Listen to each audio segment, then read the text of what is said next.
Everyone, मैं गीता राठी एक बार फिर आरकेपी ऑनलाइन क्लासेस में आपका स्वागत करती हूँ। आशा है आप सब चुस्त होंगे, दुरुस्त होंगे और अच्छे से पढ़ाई भी कर रहे होंगे। आज की इस क्लास में हम कक्षा 7वीं का पाठ 7 निष्ठुर अनुकंपा पढ़ेंगे। पाठ का नाम है निष्ठुर अनुकंपा।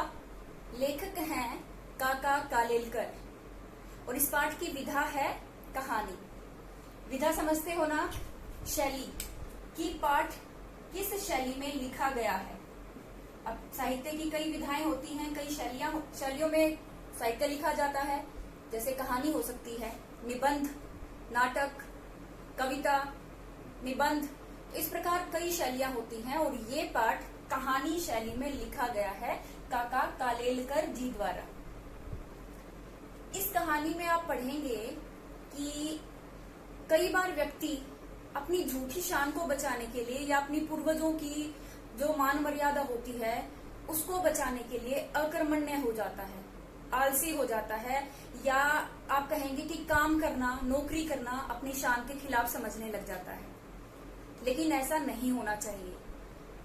कभी कभी परिस्थितियां बदलती रहती हैं, कभी कभी नहीं, परिस्थितियां तो बदलती ही रहती हैं। तो हमें एक बार अगर हमारे बहुत अच्छी स्थिति में है तो उसी स्थिति में अपने आप को मानकर अकर्मण्य नहीं होना चाहिए। हमारे अंदर जो कौशल हैं उनका प्रयोग करते रहना चाहिए, हमें काम करते रहना चाहिए, आलसी नहीं बनना चाहिए। क्योंकि यदि हमारी अंदर आलस्य की प्रवृत्ति आ जाती है तो हम निठल्ले हो जाते हैं और हमारी स्थिति बद से बदतर हो सकती है।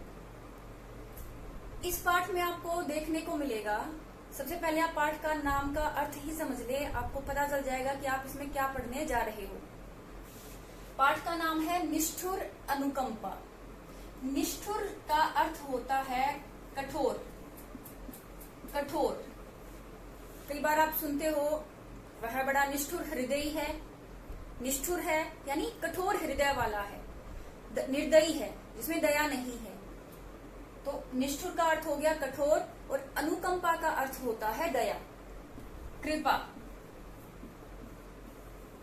तो निष्ठुर अनुकंपा यानी कठोर दया। अब आप सोचेंगे एक तरफ दया की बात हो रही है और फिर कहा जा रहा है कि कठोर दया। जब दया है तो दया कठोर कैसे हो सकती है? तो यही इस पाठ में, इस कहानी का अंदर कहानी छिपी हुई है कि एक मेहमान एक परिवार पर दया दिखाता है, लेकिन वो दया बड़ी निष्ठुर थी। तो कैसी दया निष्ठुर होती है? जब शुरू में लगे हम किसी का भला करना चाहते हैं, लेकिन शुरू में हमारा जो करने का तरीका है वो व्यक्ति को मुसीबत में डाल सकता है या कठिनाई में डाल सकता है या कष्ट पहुंचा सकता है, लेकिन जो उसका अंत होता है वो बहुत सुखदायी होता है। तो ऐसी कृपा जो शुरू में भले ही दुख दे लेकिन बाद में अंत उसका बहुत ही सुख देने वाला है, उसे कहेंगे निष्ठुर अनुकंपा। इस पाठ में ही कुछ ऐसा ही हुआ है कि एक मेहमान एक परिवार पर दया दिखाता है जो शुरू में परिवार को कष्ट पहुंचाता है, लेकिन उसका अंत बहुत ही अच्छा होता है। तो आइए हम पाठ शुरू करते हैं। हिंदी की पाठ्य पुस्तिका का पाठ 7 पेज नंबर 54 खोलेंगे आप लोग। शुरू करते हैं। काका कालेलकर ने प्रस्तुत कहानी में दिखाया है कि खानदान पर परिवार की इज्जत बचाने के नाम पर 4 भाई कोई कामकाज नहीं करते। उस परिवार में 4 बेटे हैं, 4 भाई हैं वे, लेकिन कोई कामकाज नहीं करते। उनके घर आया अतिथि मेहमान यह स्थिति देखकर उन्हें सबक सिखाता है, उन्हें शिक्षा देता है। वह उनकी मामूली सी आय का स्रोत ही नष्ट कर देता है। अतिथि की यह निष्ठुरता, कठोरता उनका जीवन ही बदल देती है। जो उनकी आय का, परिवार की आय का एक छोटा सा स्रोत था, छोटा सा साधन था, वह मेहमान उस साधन को ही नष्ट कर देता है। जिस स्रोत से, जिस साधन से उन्हें, उस परिवार को आय होती थी, खाने पीने को मिलता था, वह उस साधन को ही नष्ट कर देता है। उसका परिणाम क्या होता है वो हम पढ़ेंगे। किसी शहर में एक कुलीन परिवार रहता था। उसमें 4 भाई थे। परिवार की जायदाद और धन दौलत बर्बाद हो चुकी थी, नष्ट हो चुकी थी, खत्म हो चुकी थी। चारों भाई हुनरमंद और पढ़े लिखे थे। चारों पढ़े लिखे हैं, हुनरमंद है, हुनर है उनके अंदर, कौशल रखते हैं, स्किलफुल आप कह सकते हो। फिर भी वे अपनी खानदानी इज्जत के कारण कहीं कोई नौकरी चाकरी या काम धंधा नहीं कर पाते थे। घर की गरीबी दिनों दिन बढ़ रही थी। घर की स्त्रियों के आभूषण भी वे लुके छिपे कम दामों में बेच चुके थे। आखिर वह स्थिति भी आई जब घर में कुछ भी न बचा और खाने पीने के लाले पड़ने लगे। लाले पड़ना यह एक मुहावरा है जिसका अर्थ होता है तरसने लगे थे, खाने के लिए भी तरसने लगे थे। अब क्या किया जाए? इस पैराग्राफ में आपको बताया गया है कि किस प्रकार का परिवार था, किस प्रकार उनकी स्थिति बद से बदतर होती जा रही है। स्त्रियों के गहने भी बिक चुके हैं और क्योंकि लुक छिप कर बेचते थे ताकि लोगों को पता ना चले, उनकी इज्जत का सवाल था, तो वो कम दामों में भी बिके।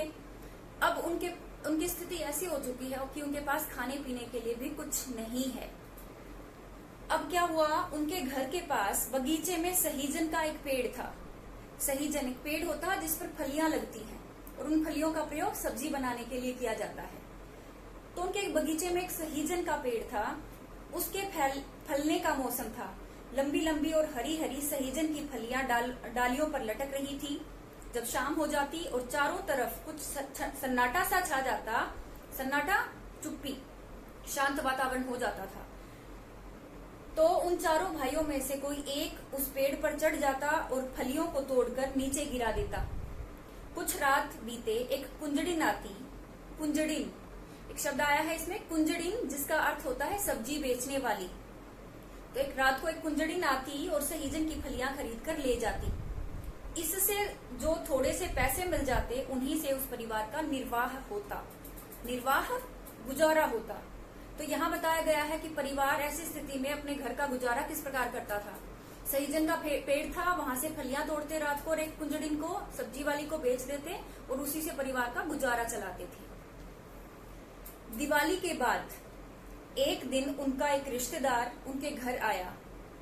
उसे इन लोगों की बुरी दशा की जानकारी न थी। जब भोजन तैयार हुआ तो बड़े भाई ने बहाना बनाया, आज मेरा सोमवार का व्रत है, मैं खाना न खाऊंगा। दूसरे ने कहा, मेरे पेट में दर्द उठ रहा है, डॉक्टर ने खाने को मना किया है। तीसरे भाई का कहना था कि उसे अपने दोस्त के घर दावत में जाना है, अतः वहां वह शरीक न हुआ। शरीक मतलब शामिल न हुआ। और सबसे छोटा भाई घर में मेहमान के साथ खाने के लिए बैठ गया। अब इनसे क्या स्पष्ट होता है कि वे सारे खाना ना खाने का कुछ न कुछ बहाना बना रहे हैं, क्योंकि घर में इतना खाना नहीं था कि मेहमान भी खा ले और वो सब भी खा ले। इसलिए वो, और उनकी स्थिति का पता भी मेहमान को ना चले, इसलिए एक एक करके सभी भाइयों ने खाना ना खाने का बहाना बना लिया और सबसे छोटा भाई मेहमान के साथ खाने के लिए बैठ गया। 2 थालियां लगाई गई। जब दोनों लोग खाने बैठे तो बूढ़ी माँ मेहमान से खाने का खूब आग्रह करती, पूछती, निवेदन करती, लेकिन उसने अपने छोटे लड़के को जरा भी न पूछा। वो साथ बैठा है खाने के लिए मेहमान के साथ, लेकिन उसकी माँ ने उससे थोड़ा सा भी नहीं पूछा कुछ खाएगा या नहीं। कोई चीज परोसी जाती, इससे पहले ही हाथ हिलाकर कह देता मुझे नहीं चाहिए। अब आपने देखा कि 3 भाई मना कर गए खाने से, बहाना बनाकर चले गए और चौथा साथ में बैठा है लेकिन खा नहीं रहा, ना ही उसकी माँ पूछ रही है। क्यों? कारण क्या था? क्योंकि इतना भोजन था ही नहीं घर में कि मेहमान भी खा ले और उसका बेटा भी खा ले। इसलिए वह भी अपनी स्थिति को छुपाने के लिए झूठ बोल देता कि मुझे नहीं चाहिए।